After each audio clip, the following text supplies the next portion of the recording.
Good evening. Lovely to see so many people joining us on a Friday evening. I hope we can get your weekend off to an entertaining start. I'm Trevor Wood, the author of the gritty crime thrillers The Man on the Street and One Way Street, featuring a homeless protagonist, Jimmy Mullen. And it's my absolute pleasure to be talking tonight to three of my fellow debut 2020 authors, Charlotte Levin, Louise Hare, and Eleni Kyriakou. Hi. Who very kindly sent me a phonetic version. Remember it. Well, I hope I nailed it.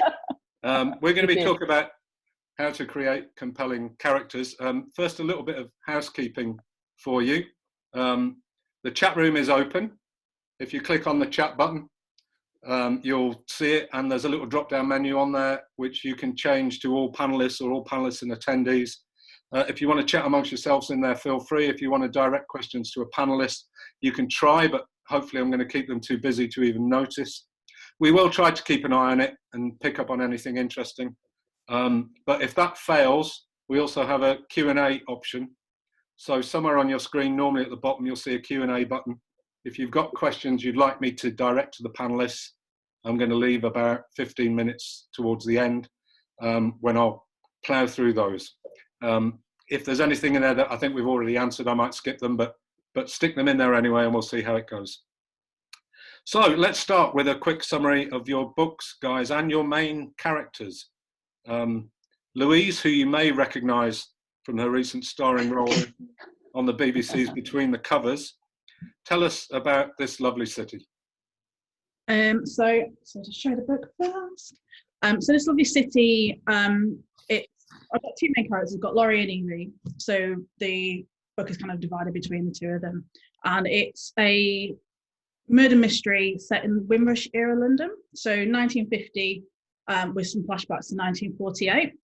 And my character Laurie is sort of 2 years into his new adventure. He's just moved from Jamaica. He came over on the Windrush, has just sort of settled into life in London, fell in love with the girl next door who is Evie. But unfortunately, at the end of the first chapter, he makes quite a grim discovery on Clapham Common and ends up becoming suspect in a murder inquiry.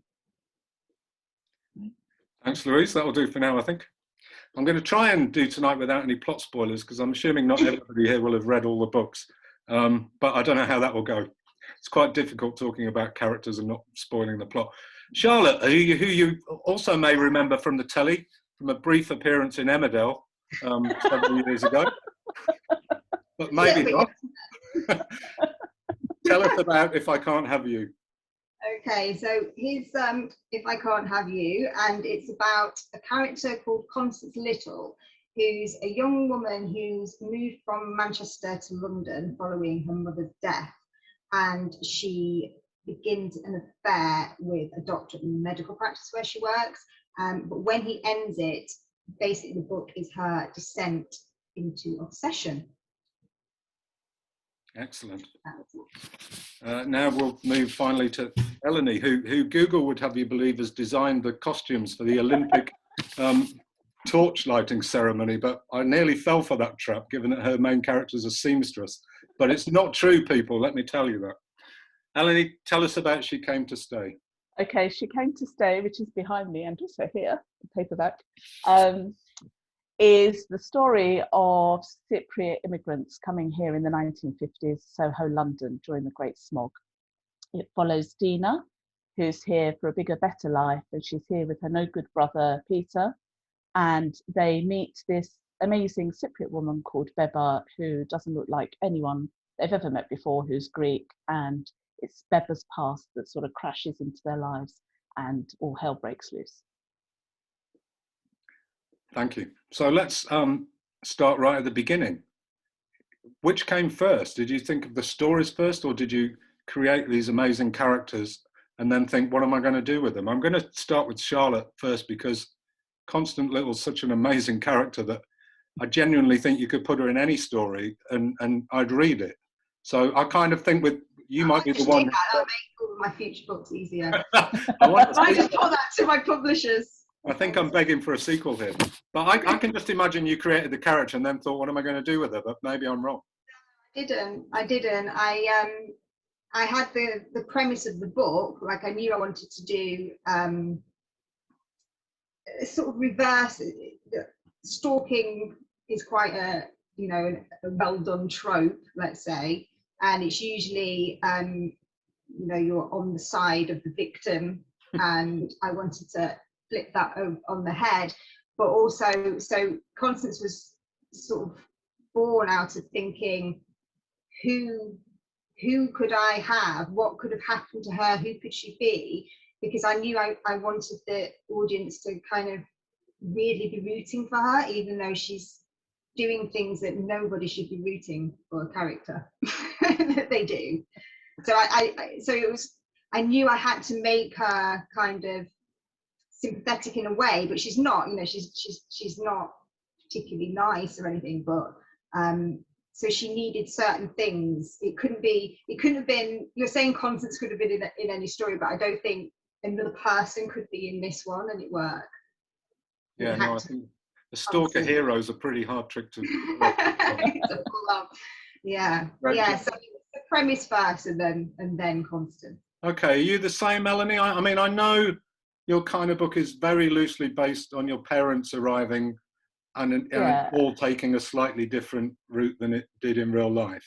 Yeah, I mean, so basically the inspiration is my mum was mid-20s when she came to London from Cyprus, and she didn't really know anyone. She met my dad here. But this sort of premise is what happens when you sort of come to another country, you don't really know anyone. How do you know who to trust? How do you know which way to go?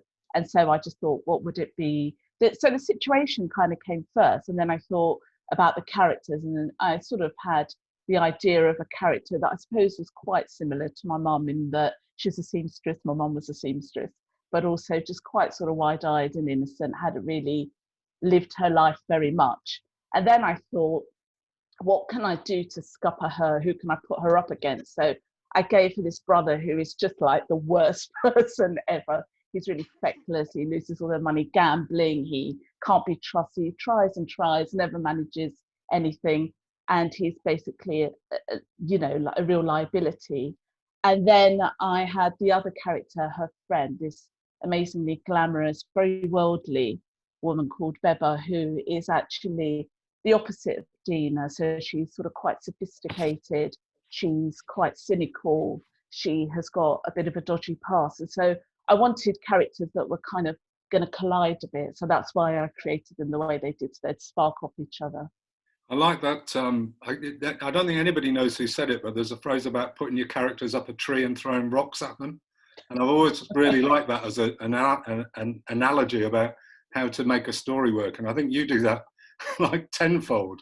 Poor Dina has rocks thrown at her galore. There's a lot of arguments and a lot of them double crossing and all kinds of stuff going on. Yeah. And what about you, Louise? Your book is kind of firmly rooted in a reality, really.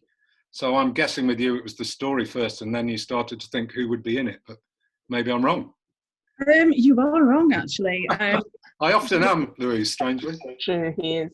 Yeah, it was kind of it was like putting a jigsaw puzzle together in a way. So I'd had this idea with Evie in it, which was the main sort of murder mystery plot, and she was going to be the main character. And I just couldn't get it to work. So it just sort of sat in the notebook for about a year. And then I was doing an MA in creative writing, and I had to write a short story, which I'm absolutely rubbish at. But I wrote this story about this guy called Laurie, and it was the day after he'd arrived to the Windrush, and was already realising that he'd made this huge error of judgment and wished that he'd never got on the boat. And the sort of feedback in the class was, well, what happens to him later after that? And it was when I was sort of thinking about that and then realised that actually I had this character who was sort of set in the 1940s anyway. And what if I put these two characters together, what then would happen? Then obviously they fell in love, and then it kind of sort of spiralled from there. Okay. That kind of leads me nicely into my kind of second question, really. I think I've been doing some research here. You see, P.D. James, I'm going to quote now, said, all fiction is largely autobiographical. So how much do you guys lean on your own experiences or other people's in creating your characters, or are they entirely imagined? I'll start with you, Eleni, because you've kind of already given us some clues there that they're loosely based on your parents, but it's not their story. It's not their story. It's the story of, it's kind of story of so many people who come here in some respects, and it's just one way it could go. And it's the sort of gap between what you hope and then what might happen. And that is where the interesting stuff lies. No, I mean, it's not really autobiographical, although I did a really revealing interview with my auntie. My parents had passed away by the time I wrote this. So my auntie, who was still with us then, came over when she was 22, and she lived with my mum and my dad before she got married. And she described what it was like getting on the boat, what it was like coming here. And the overwhelming thing was the anxiety. She hadn't done anything. She hadn't been out of Cyprus.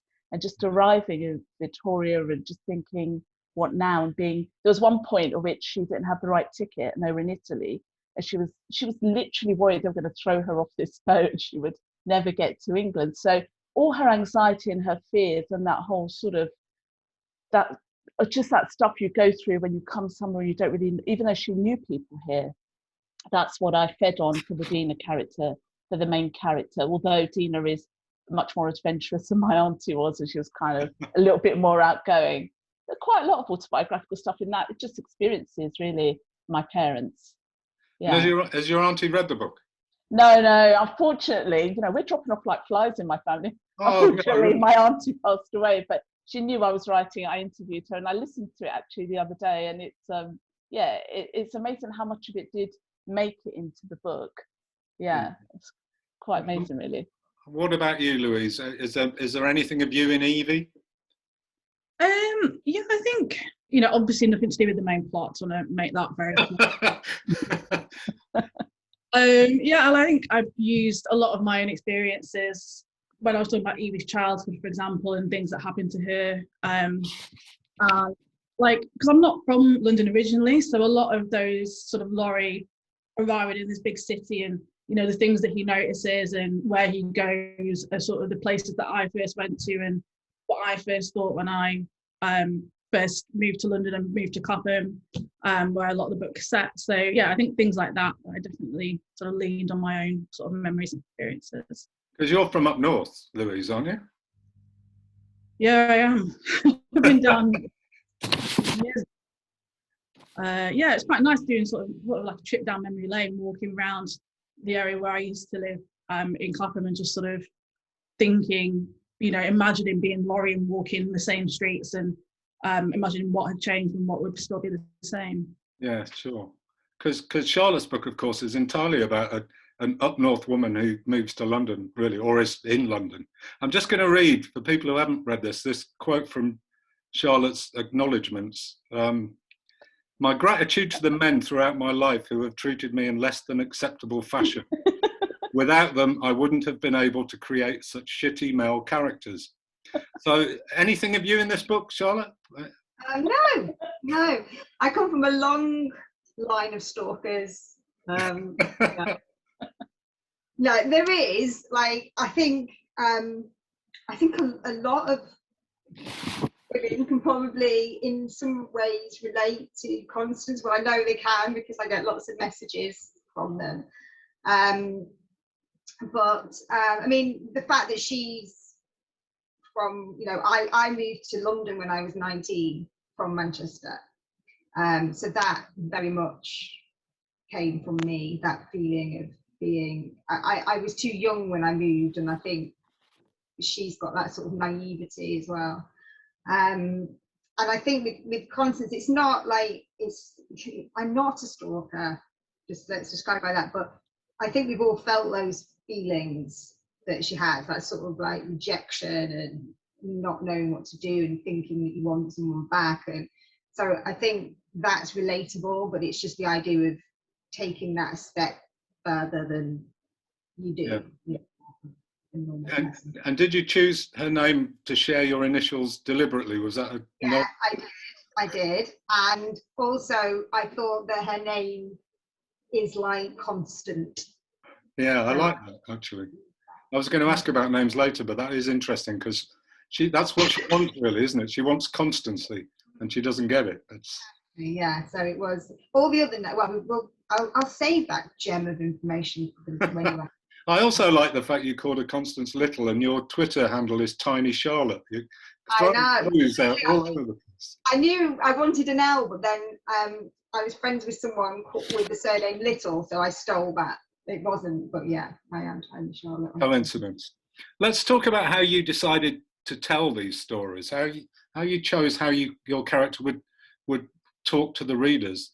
Eleni and Louise, you both chose to kind of go third person past. You both chose to have two different narrators. How did you make those decisions? Was it about the best way to tell the story or the best way to present the characters? Do you want to go Louise, first? go on, you go first. Yes. I think for me, part of the choice with third person was just me wimping out, because I'd never written a male character that closely before, so I felt like I couldn't do it first person. So that was kind of why I made that decision. Obviously, the two characters I already had. Originally, I was going to put a third character point of view, but I just sort of realised their story didn't fit as closely. I was trying to weave too much in, basically, so I stripped it back to just Laurie and Evie. And then just past tense, because I just feel more comfortable writing past than present. I don't know, I've tried to write present before, and like short stories, I often write in present tense, but some reason for my novels, I just keep going back to the past. But I do write historical fiction, so maybe that's... Yeah, I wondered about that. I wondered if when you write historical fiction, you kind of automatically lean towards writing in the past tense. I don't know. Eleni, what do you think? Yeah, I know what you mean. I mean, for me, I did do past tense. I've got a little bit in present tense, and I have one dream and I think one flashback, and they're in present tense, so you've got that immediacy. I did try writing it in present tense a little bit, and it didn't really work, and I personally like reading past tense, so I did that. But as far as the characters go, I mean, I did actually start it in a different way and then had to change it. So it felt that I wanted Dina to be the one who was talking, who you were following through the story, so that the reader could discover the secrets along with her, and that's why I made her sort of the main character, whereas originally I had Bever as the main character. But then I thought, well, if she's the mysterious one, then we're going to know everything if she's talking about everything.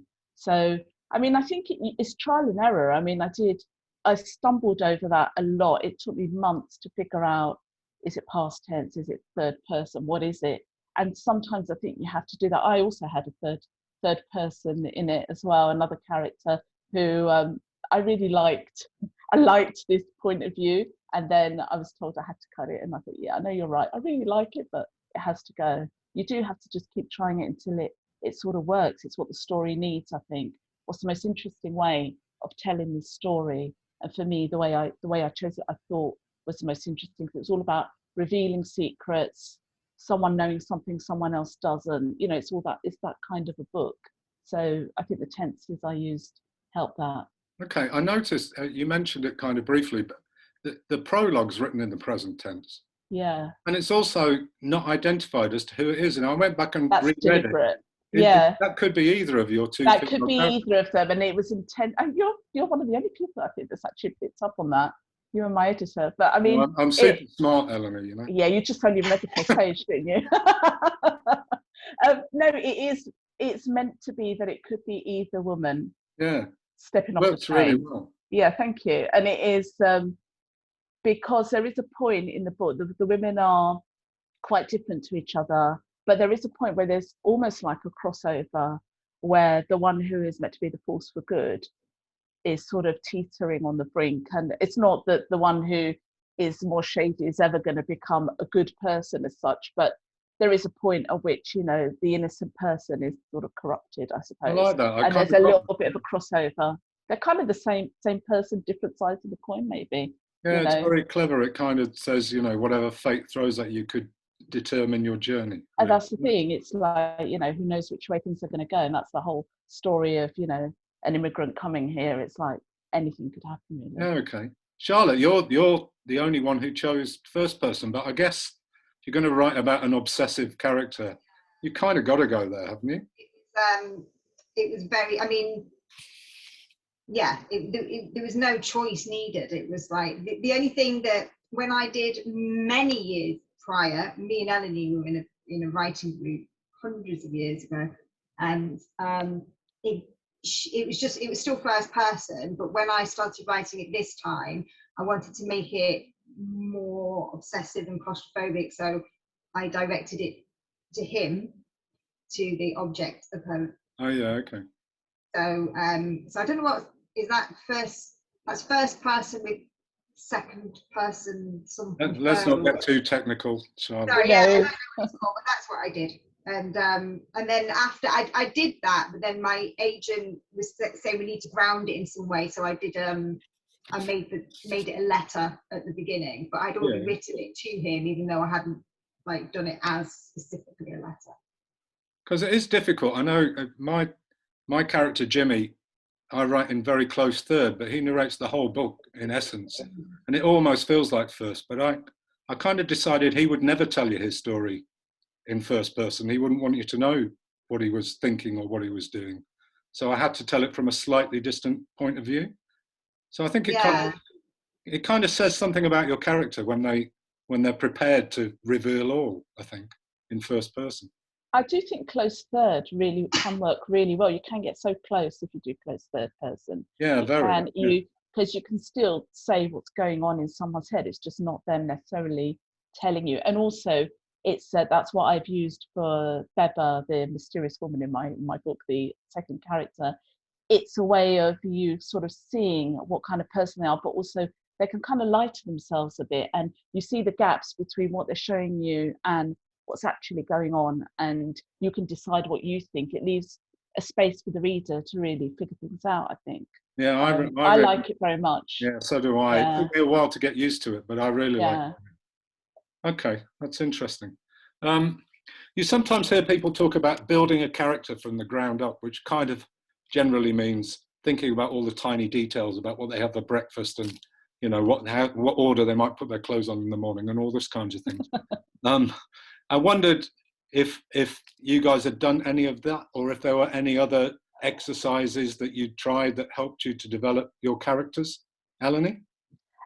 There is something that I found on the internet, and you can find various versions, which are character profiles, and they're basically just a form you fill in, and it says what did they like doing did they go to school, what did they like doing at school, who was their best friend, that kind of thing. Then they're kind of useful to a point. I really like doing stuff like thinking what's on the dressing table, what might someone have in their handbag. So for example, Dina actually has an old photo of her parents in her handbag because she misses home, whereas Beba has cigarettes and a lipstick, and she doesn't carry a lighter because there's always someone around to light the cigarettes. And Peter has his pockets full of betting slips because he's always losing on the horses and whatever. So I think you can what they have on the dressing table, you can write a letter in their voice or a diary entry. Those things perhaps are more useful for me than doing the kind of filling in, what's their favourite, I don't know, thing to wear. Well, clothes actually are quite important in my book as well. So there's that as well. What the look of someone is quite important. So did you, I know that like me and like Louise, you did a writing course as well. Was that some of the things that you did on there to develop the characters?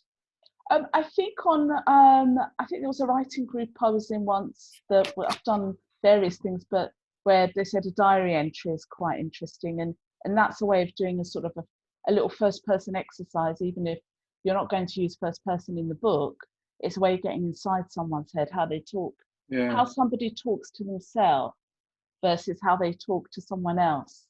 That is just fascinating stuff. So I love all that.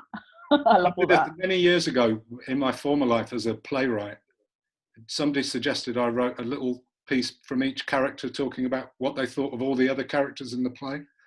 And I've only ever done that once, but it was great fun actually writing in that voice and going, oh yeah, I don't like Brian because, he's an arse and he farts when nobody's looking and stuff like that. It was great. I don't generally like writing exercises, but I really enjoyed that one. Louise, what about you? You did an MA as well, I think. Yeah. I don't do any of that character CV stuff. I always mean to. I often set it out in my notebook, and then you just end up with loads of character names and no actual CV. So what I usually try and do instead is, I remember like the first course I did, the tutor said, the best trick to keep you going when you sit down at your desk every day is to have stopped the day before midway through a scene, so that you are always in the middle of something, so it's easier to get that sort of momentum going. But what I also find that overnight I'll have had some thoughts about the characters and how they're interacting, and that's kind of more how I build up the characters, is just thinking about them when I'm actually not sat at the desk. It's when I'm, you know, tidying up or cooking a meal or something else, and you go, oh, actually, you know, it could be even that person, actually get rid of him, or what if this guy just walked in then, and who would that guy be? So it's just sort of thinking, sort of bit on the fly, I guess. I think that's probably one of the signs when you've got a decent character, that you start thinking about what he's doing when you're not even writing the book. You're still going, I wonder what he'd do when this happened, or when that happened, or what would he be watching on TV? What about you, Charlotte? Have you got any tricks? No, I don't do It's going to be a short night, this, guys. We could be done by 7:45. No, I don't do any of those things, because they work for you, that's fine. But for me, like, if I think about the people I know, who I feel I really know, would it make any difference if their favourite colour was red or blue? Wouldn't it? So I'm all about just the essence of the person, and what I did have, and what I'm trying to make sure I've got with my next book is, was what she wanted and what she needed, which were two different things, and also the beliefs she carried about herself, which is also not necessarily true. So that I needed those things to write a book. Everything else, and her age, because I think age is important in terms of lots of things, but nothing else. It just came as I wrote, basically. Right. All my characters, I don't do any character work. I probably should. I don't. I don't do very much at all either, but I did the UEA crime writing MA, and one time they gave us an exercise which was to name 5 things that they have in their house and 5 things that they always carry with them. And I kind of said, my guy's homeless, don't you? He doesn't have anything in his house because he doesn't have a house. So I only had one list. But when I started to write it, I wrote down that he had a picture of his estranged daughter. I didn't even know he had an estranged daughter at the time. I wrote that he had a bowl for his dog. I didn't know he had a dog. My character developed almost entirely from that one little short list. So I went, I've got a whole thing here. So that's my top tip. That worked really well for me. Probably everybody else would hate it, but go for it. Let's talk about dialogue. It's not just what they say, but the way they say it, I guess, that makes your characters compelling. Are you really conscious about the words that they use, or possibly any dialect they use, Louise? I think for my, sometimes people comment on is the fact that I haven't really used any dialect, in terms of some people are like, oh, you could have used it for the Jamaican characters. But I think it was a choice not to, because I was just really worried that I would make a mess of it. So I tried to think more about word choice and how, I just try and listen to the characters in my head, which sounds a bit weird, and imagine 2 people having a conversation, and then like, it's almost like you're just listening in and then sort of typing it. And then the other thing I do is I often print out my work and then read it as if you're reading a script almost, and see.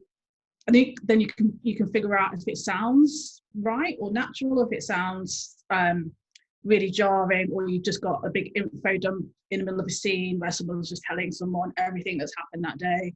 It's just a really easy way to get rid of all that kind of rubbish that you don't really need in. But yeah, it's still something I'm working on. I found that actually doing a playwriting course sort of helped me with sort of thinking about those things in terms of the scenes and what people were saying. I noticed that you'd kind of avoided dialect of any kind, almost. I wondered, how did you differentiate? You've got a lot of guys from similar backgrounds who are all doing similar things. Like, I'm thinking particularly of all the guys in the band. How do you have any way of differentiating between who was speaking at which time? Because there's quite a few of them. Yeah, I mean, well, you do the other thing, which is, Sonny said, and then whatever Sonny said. But they're all quite different anyway. So you've got, Jim, Dewey's the leader of the band. He's got a family. He's like the family man. He's older. You've got Moses, who's the young one. You've got Sonny, who's the guy that's suddenly had enough. I'm going to sort of organise everyone and we're going to fight back. So they're all doing different things, I guess. And so, yeah, so putting, you know, having the guy that's always a bit arsey is, you're like, well, that's obviously Sonny. He's, you know, You were the bravest, I think. You've got the biggest cast of all of us, I think, by some distance, I would think. Who, me? Oh, sorry, Louise. Louise, sorry.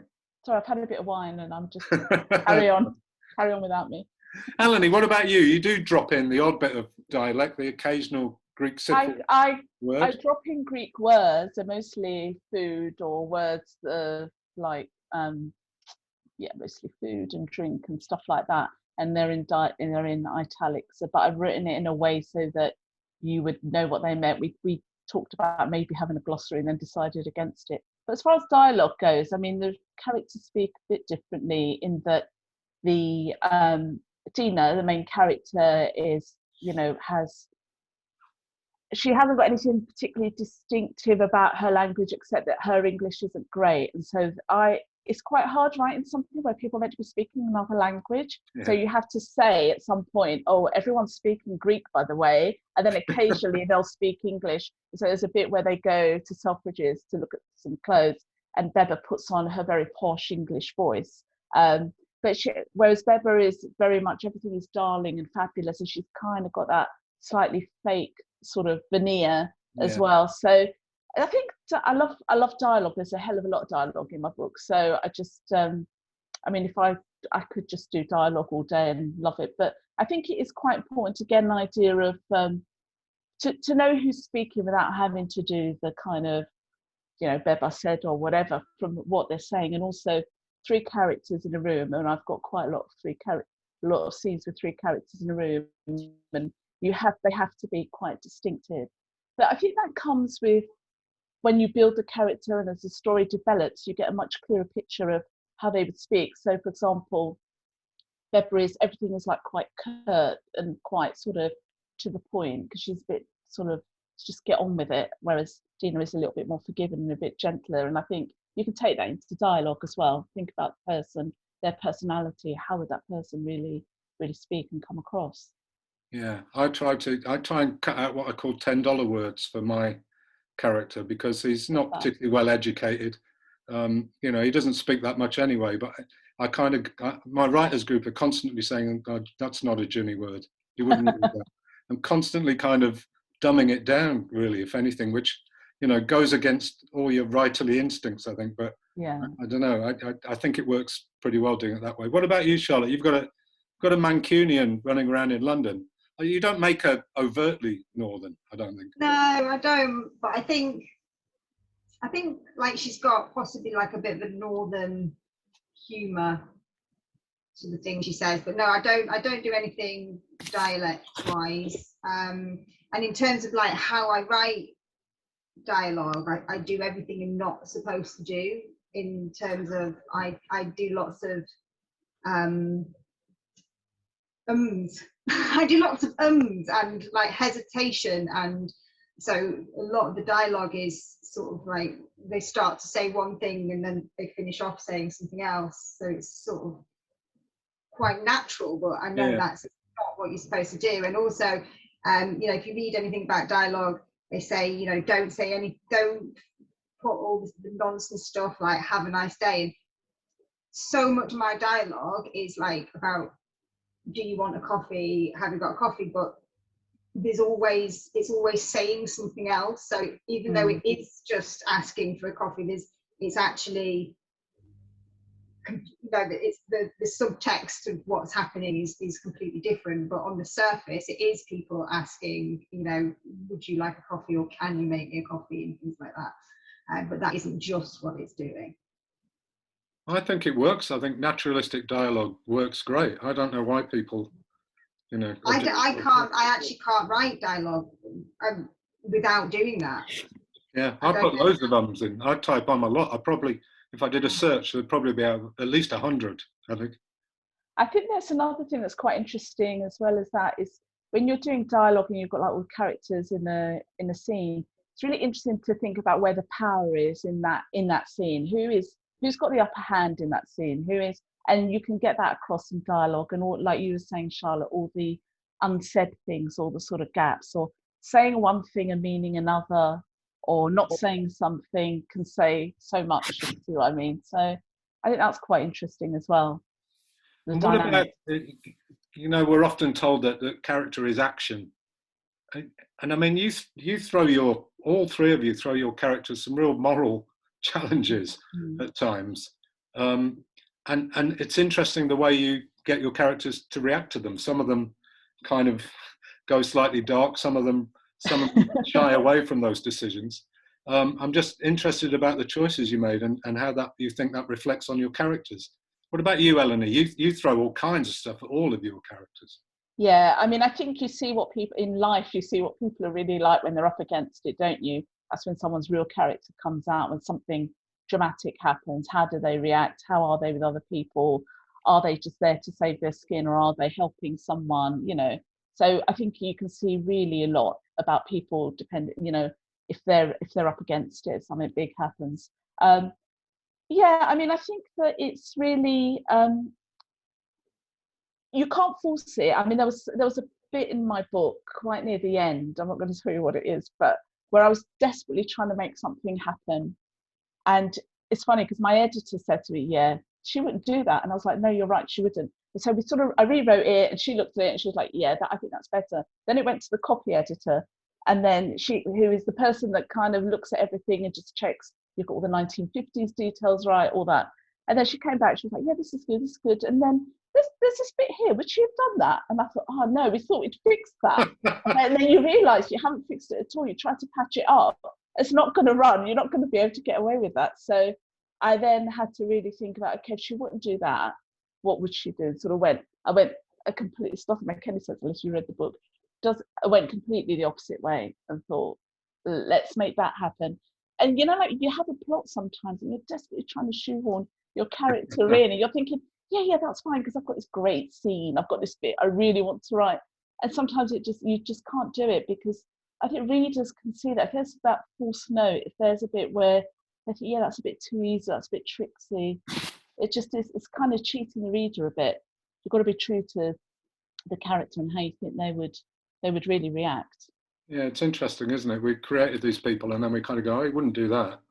I know. They can do whatever you want, but it's just they have to have a reason for doing it. It's not that they can't do it. There had to be some sort of a reason. Louise is nodding. Back me up, yeah. Louise. What do you think? Yeah, go on, Louise. Yeah, but the problem is, like, for me, the reason was part of the problem, because it was like I'd sort of, because I started off with the idea that I knew that there was this baby and founded a pond, and I already knew who had done it, but then you start thinking about the reasons, and it's just like pulling a thread. You know, you find like a thread on your trousers or your shirt, and you're just like, oh my god, he's pulling it. Like, like there's so many things that you've got to then think about in terms of character motivations, and you know, so many characters that were supposed to have almost like a walking part that ended up almost taking over, like Aston, who's Laurie's friend. He was supposed to be in it for like 2 chapters maybe, and then he's just, you know, all over the shop now, because, you know, then I was like, oh, well, if he was there, then he would be, you know, he's the perfect person to therefore have made that happen. And so, yeah, it was, it's interesting. I quite like the retrofitting kind of reasons for things happening. You know, once you've gone through a first draft and things have happened that you didn't expect, and you have to go back and plant the seeds to make it work. All the time. That's what I do all day. Yeah, constantly. Yeah, I do that a lot, a hell of a lot. Trying to make it work. I mean, that's because I don't plan, so I'm constantly going down. I plan as well, though. That's a problem. You need to get better plans. I mean, what about you, Charlotte? I mean, you've got an ostensible villain, obviously, in your story, in Samuel, but Constance has her own issues as well. I mean, you dump her into a moral maze, really. I mean, I wanted to make it all a bit grey. So, like, you know, Constance is the one that does the bad things, but is she the baddie? Samuel's the victim, but he's probably worse. So yeah, I mean, I knew all along with Constance that I wanted to have a character that the reader was going, please don't do that, and then she does it. So that was, I sort of wrote it knowing that was the feeling I wanted to create all along. But I mean, I don't plan either, and she did start completely writing herself. It was like she just did her thing that she would do. There was very little that I had to think, oh, what might she do, and very much like you just know that they just wouldn't do certain things. They do have a life of their own at that stage. That was going to be a later question, but I may as well get straight onto that now. So obviously you do, Charlotte, and so do I. But do you let your characters lead you down the garden path? You let them take you wherever they want to go? Yeah, well, I don't plan. I mean, I kind of have ideas of things that I want that have got to happen, but in terms of scenes and things, I don't plan. So I'm doing what you and Ellen said. I'm just constantly going back and weaving it back in, and then go forward and then weaving it back again.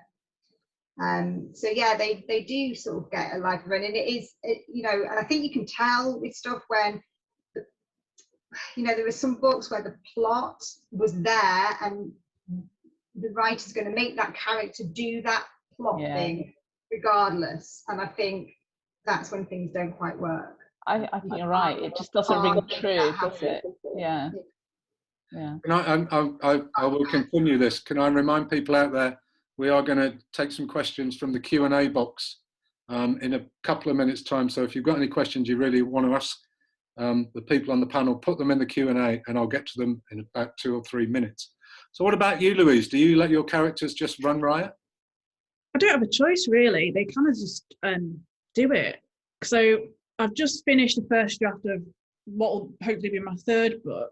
And the reason it took me so long was because I thought I'm going to be so good this time. I'm actually going to like make a plan, and it's going to be so easy. And then the problem was I kept getting to about halfway, I kept getting to about 50,000 words. And the second half, I couldn't get it to work. And it was only like I tried it about twice. I get to 70,000 words, and that doesn't work. So I'd always end up going back to the point that I knew it worked until, which was like 50,000.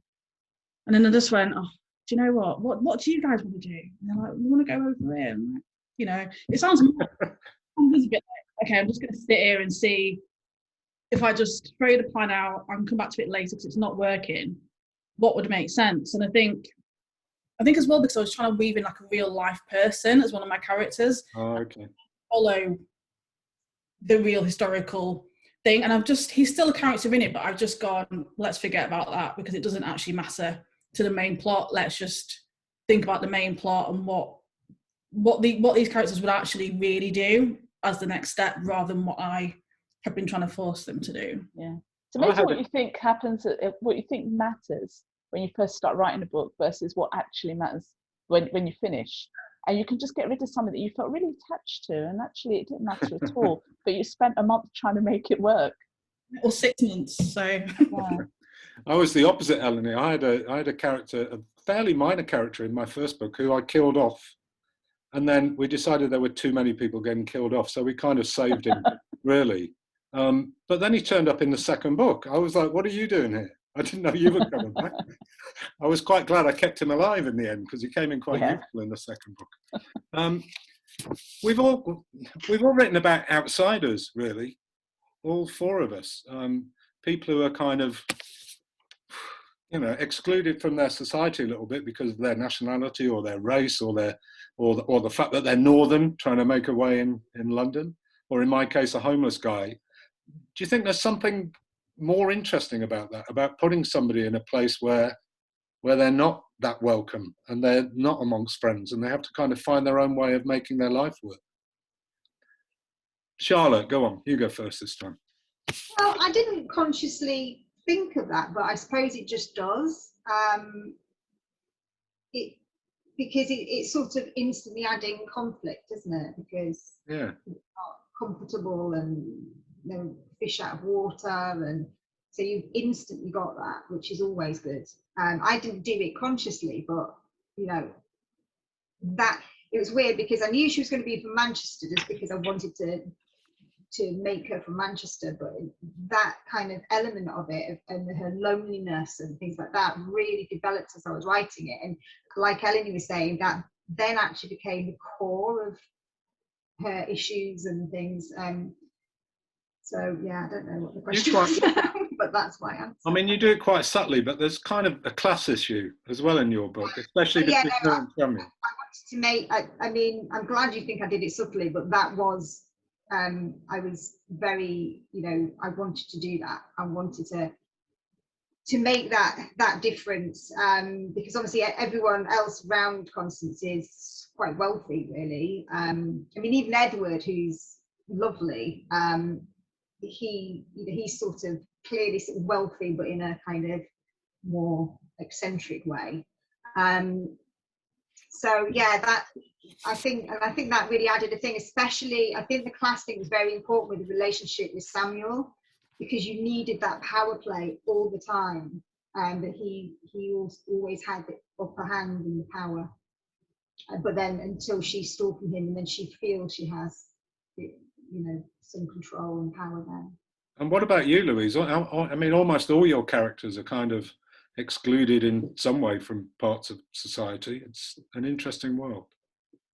Yeah, I don't suppose I was sort of thinking about that when I was writing it, but yeah, I mean, I suppose there was lots of things that I wanted to talk about, because obviously I'm Black and I grew up in a town that was very white, so I always did feel like an outsider. Like you couldn't get away with like anything, because, you know, someone it's the Black guy, like, you look around, okay, it's me, because I'm Black. So actually, when I was reading and sort of researching around sort of Windrush era and reading fiction, but also first-person accounts of people who'd come over, I actually felt like some of the things they were talking about, the way that they felt, or the way that, you know, if they saw someone else on the street, you get the nod if you see someone else Black, because it was so rare to see someone else that looked like you. Those were kind of things that I remember from my childhood in the 80s. So it just kind of felt like, yeah, I get it, and actually, as much as their experience is totally different to mine, there's enough connection that I feel like I can write about this and write about it with understanding. So yeah, I think that's why I wanted to sort of tell this story in particular. Yeah, okay, makes sense. I'll have one more quick one before I go to the Q&A box, because I can see there's 10 questions in there already. I've got about 11 minutes left, so I might have to rush through them. We were going to talk very briefly about our supporting characters, about whether you put quite as much effort into them as you do into your others. I mean, I know from my position, I've got a probation officer called Sandy, who is my favourite character to write. She needn't be in it as much as she is, but I just love writing her scenes, so I put her in like at least 3 chapters every book, because she's just a joy. But what about you? Do you focus on those as much? Because we've all got 3 main characters, all by pure coincidence, which must be an optimum number of some kind. But what about all your others? Do you put the same effort in? I wouldn't say I put the same amount of time and effort in, but I think supporting characters are really important. And the reason is that, you know, no one operates sort of just by themselves. You're in a whole world, and by creating really convincing supporting characters, you're creating a convincing world. So you don't need to kind of go into tons of description about them, but they each need to have something. You need to believe they're not just cardboard cutouts, so they're not just the best friend. They're not just, you know, sometimes it is just a barman, you know, who's giving you a drink. But if you're going to go further than that, you need to have just a little something. You can do it in a couple of sentences, but I think it just makes everything jump off the page. Yeah, me too. What about you, Louise? Yeah, I mean, I love everyone who lives at Mrs. Ryan's for a start, because they're just so much like, you know, Derek, you know, you dodgy sort of Derek, because he was after Del Boy, and I was going to change it, but then by that point he was just Derek. And you've got obviously Aston, and yeah, just a bit of fun. And sometimes it's nice to have a scene with the supporting characters. It just takes it's nice to have a little bit of a breather away from, especially because Laurie and Evie, their story at times is so sort of tense and there's so much going on, you know, just to have a scene where it's just some guys having a bit of a laugh. Yeah. It's a bit of a relief to write for a change. Yeah, I do the same, because mine's quite dark and gritty, as they keep saying. I use my supporting characters to just bring in a bit of humour here and there, because I can't really use the main characters to do it that much. So yeah, it's a very useful device, I think. What about you, Charlotte? Yeah, I mean, I felt that the people that I might not have known their like big motivations for doing things, but like Constance's work mates, and not mates because she hates them, colleagues and the doctors and things. Like they felt as real to me as she did. So they are very important, and especially like you were saying, I think they add a little bit of humour as well. Okay, I've opened the Q&A now, so I'll go through. Like I said, if I see something I think we've dealt with, I'll probably skip it. I've got a question from Paul Spalding-Mulcock, who we all know has been a really supportive journalist for the debut 20s. And Paul's thrown a really quick one for you. Loving the Friday vibe. What are you all drinking? White wine.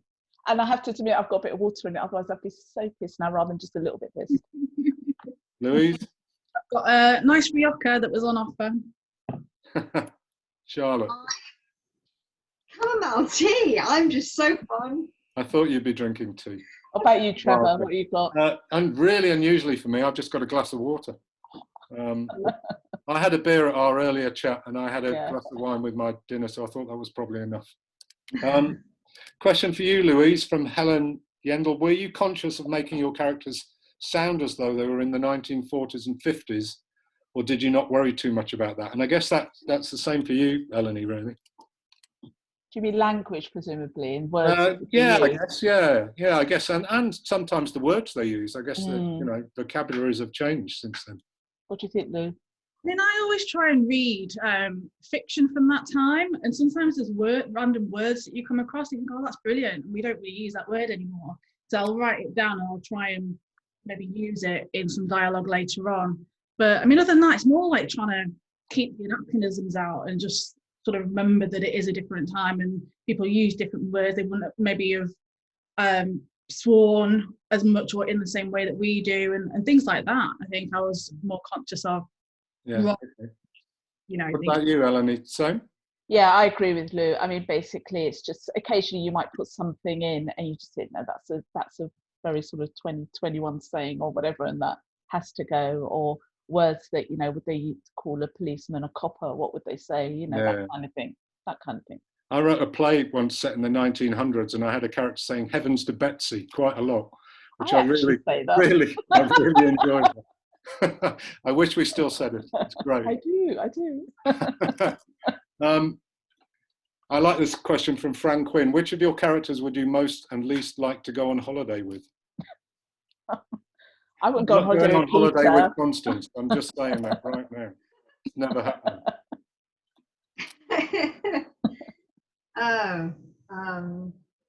Well, I'd quite like to go on holiday with Samuel because he had talking about a really nice holiday in Thailand, and it'd probably be quite nice to then come back because he's an arsehole. But the holiday would be nice. He'd probably pay for it, so Exactly. What about you, Luke?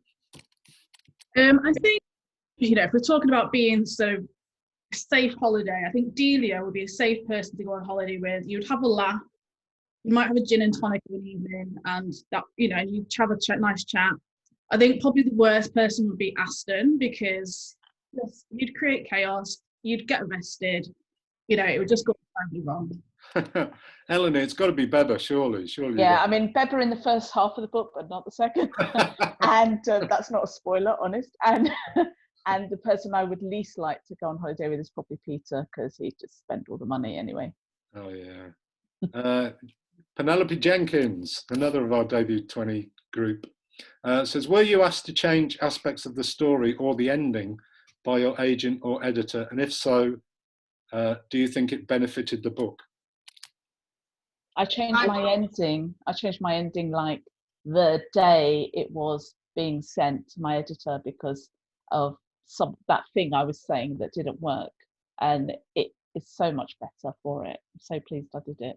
Now, Charlotte, I know you've got quite an interesting answer to this question, because didn't you at one stage kind of have an idea that Constance might eye up somebody else right at the end of the book as a kind of warning? Yeah, because you're almost giving spoilers there. That's not a spoiler.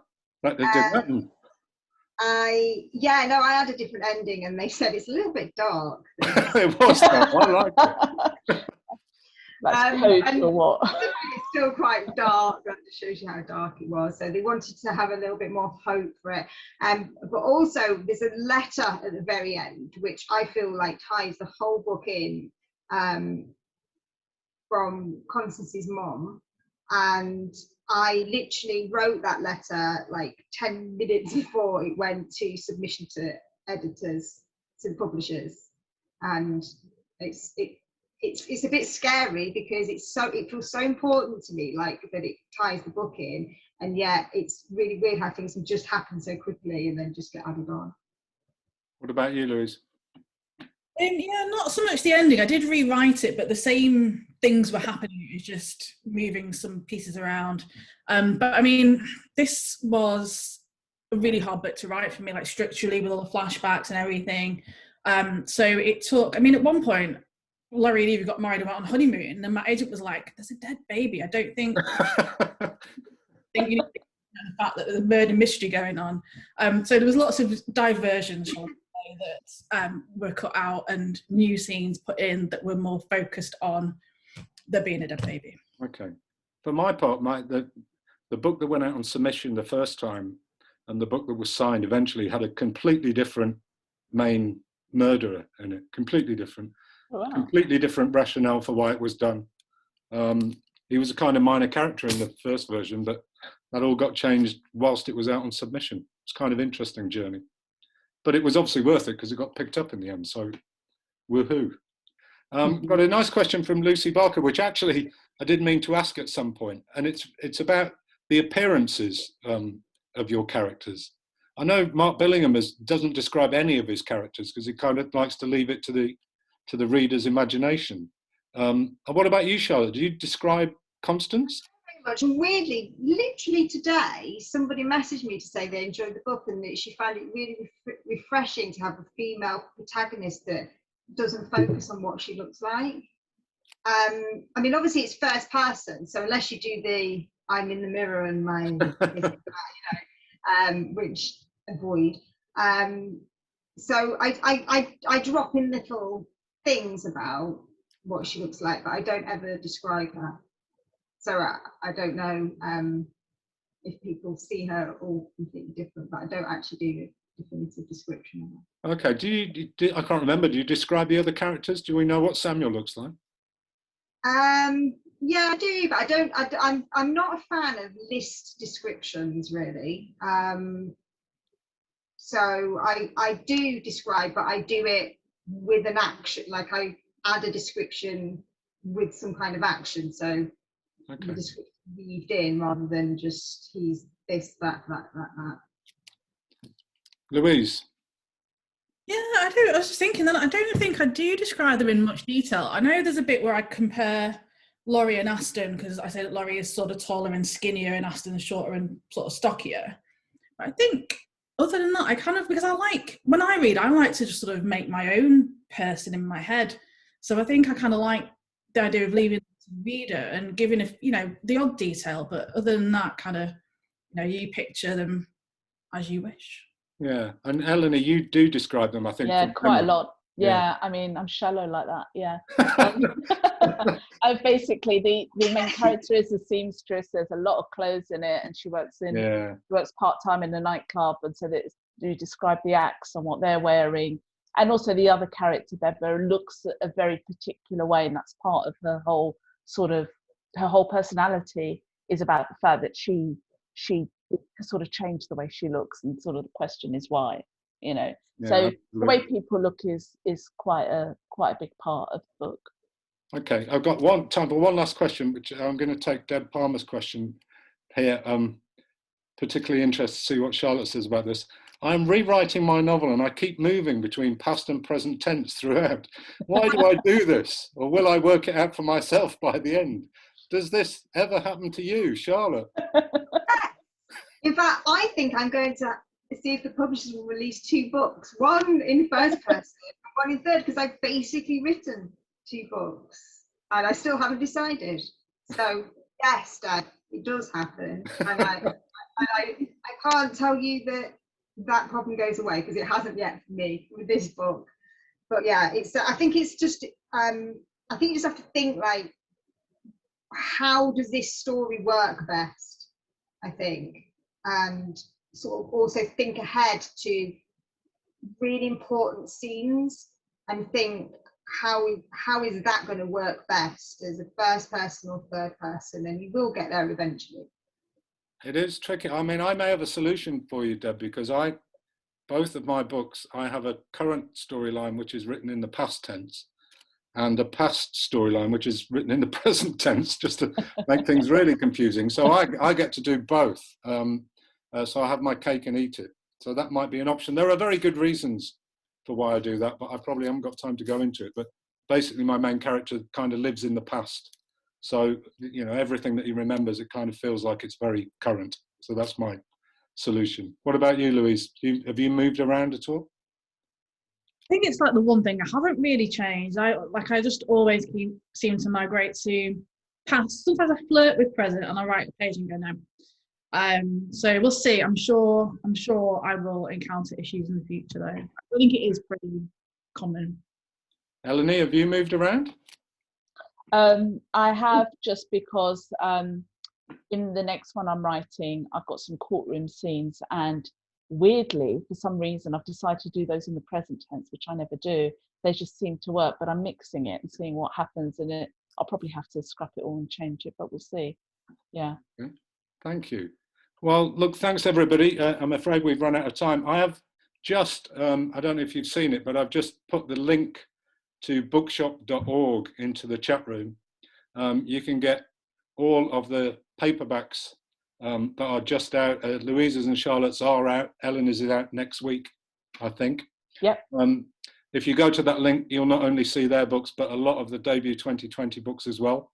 Have a good look, because they're all absolutely brilliant. And I can, without question, recommend every single one of them. Thanks very much for coming and joining us on a Friday evening. Hopefully you've still got enough of it left to have a party or whatever it is you can possibly do these days. And hopefully we'll see you at another event soon. Thanks very much for coming.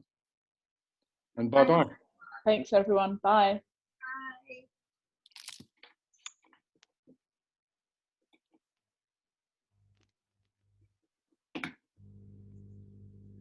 Okay, guys. Hey.